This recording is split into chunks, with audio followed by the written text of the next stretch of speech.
And that, unfortunately, is what happens sometimes. Next call for Congressman Kucinich, Knoxville, Tennessee. Rick, independent line. Go ahead.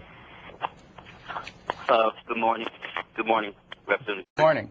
I was for you when you ran for president until it became obvious that the so-called free press showed that it was not quite free. Three things I'd like you to reference and talk about. First of all, health care and your stand on universal health care. I'm in a state right now where our governor, incoming governor, is threatening to gut the TennCare or Medicaid program here in the state of Tennessee. And the benefits of what's now in place in terms of the Affordable Care Act, in terms of how states would benefit down the line in that way. Also, the disinvestment in America. If you would comment on that, you made several references about the high-speed rail and things of that nature, but also energy policy and how that might relate. And what are we going to do about this the loss of our manufacturing base? What hope do we have of reversing the trend that's been going on for the last 20 years? Well, you've covered a lot of territory there. First of all, with respect to health care, there's a reason why 50 million Americans do not have health care. They can't afford it. And, you know, even if the government provided some subsidy, they're still going to have trouble affording it. Why is health care so expensive? Well, one of the reasons is because insurance companies make money not providing health care. They put charges in that they attribute to health care, but they're for corporate profits, stock options, executive salaries, advertising, marketing, the cost of paperwork.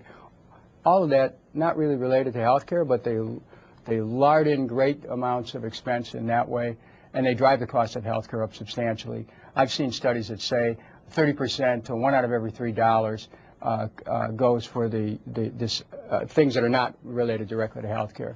So what I favor is a single-payer, not-for-profit, where everyone's covered, just like in all the European democracies, where people have health care as a basic right. And it's actually cheaper, because right now we have a system that's very expensive, going to get more expensive. The insurance companies are going to make more profits. They'll still find ways of trying to disallow payment of claims. You know, I think it'd be great at some point, as we get into this seemingly endless debate over health care, to spend more time looking at the benefits of single payer, because inevitably states like Vermont, Pennsylvania, and others are going to turn to single payer as a solution to the inability of the federal system to be able to deliver for everyone who's not on Medicare. I want to comment on manufacturing. Our trade laws, NAFTA, the General Agreement on Tariff and Trade, China trade, have all contributed to an acceleration of jobs out of this country. What's it about? It's about cheap labor. It's one of the oldest stories in human history. I mean, cheap labor built the pyramids. You look at the effort to drive down the cost of labor, which actually suppresses everyone else's wages, and our jobs get moved out of the country, and now even the jobs that we are working at creating for the future, they're going out too. When I first came to Congress, Peter, we had China trade was beginning to percolate as a discussion. One of the first industries in my office came from the aircraft industry at Boeing. They were trying to encourage me to go along with China trade, and it turns out that their price of entry into the Chinese market was to give the prototypes to the new aircraft manufacturing to China. So here we are, the pillars of our economy, steel, automotive, aerospace, all in trouble because of these trade agreements. You know, what I think ought to be done, really, get out of NAFTA, renegotiate all these trade agreements, stop China trade. China right now has about close to about a $280 billion trade surplus in the United States. And you look at all of our jobs going there, and there's no, workers don't have any rights. They don't have the right to organize. They don't have the right to say boo or they're out. There's no prohibitions against child labor, slave labor, prison labor, and there's no protection of the environment. So anyone doesn't like environmental regulations, you move your job to China, and then we say, well, you know what, we're losing our jobs, let's have regulations in China. So they can't move jobs, and we protect our air here. Otherwise, it's a race to the bottom, which actually is what these trade agreements have been about. What's the unemployment rate in your district, and what is still made there?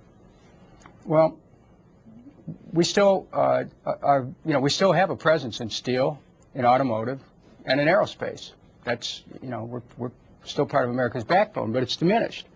The unemployment rate across the country, it's between 9 and 10%. It's actually understated. People are just giving up looking for jobs. My guess is in my district it's probably over 15%. And it's just, because of the way the figures are calculated, it goes way beyond a congressional district. But there's many people who have trained to work. They can't get work. They receive college educations so that they could get a good job. They can't find a job. They've worked a lifetime and have been shoved out at age 55. This country is failing in this area. We have so many people whose lives people desire to be productive, and they're not able to participate. And so our economy lags. We wonder why we have such big trade deficits, and instead we keep building more and more a military presence in the world. Hey, why don't we start taking care of things back here at home? Why don't we rebuild our economy? Why don't we make sure that every able-bodied person in America has a job, that every young person has an opportunity to go to college, tuition-free, that every person has health care. And then we can also focus on creating wealth.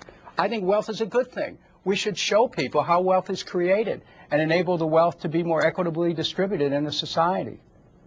Next call for Congressman Kucinich, St. Joseph, Louisiana. Steve, Republican. Yes, thank you for taking my call. I was wanting to encourage the congressman and all of our senators to provide us their plan for how we will achieve a balanced budget in this Congress and in this country. And not just general concepts, but detailed, something that you would put on your website so that each of us could look at your vision for achieving a fiscally sound country. And I thank you for the opportunity. Oh, I appreciate you calling. We all want our country to be fiscally stable. I would maintain that one of the reasons why the budget's out of balance right now is because we haven't paid enough attention to job creation where people can create and pay money into taxes that help keep the economy going. But there's other reasons too. For example, one of the reasons the budget is out of whack, there's zero restraint on Pentagon spending and very little ability to be able to track it. I mean, it was a day before 9/11 on September 10, 2001, that then Secretary Rumsfeld was confronted with the fact that there were $2.3 trillion in expenses that they couldn't keep track of at the Pentagon.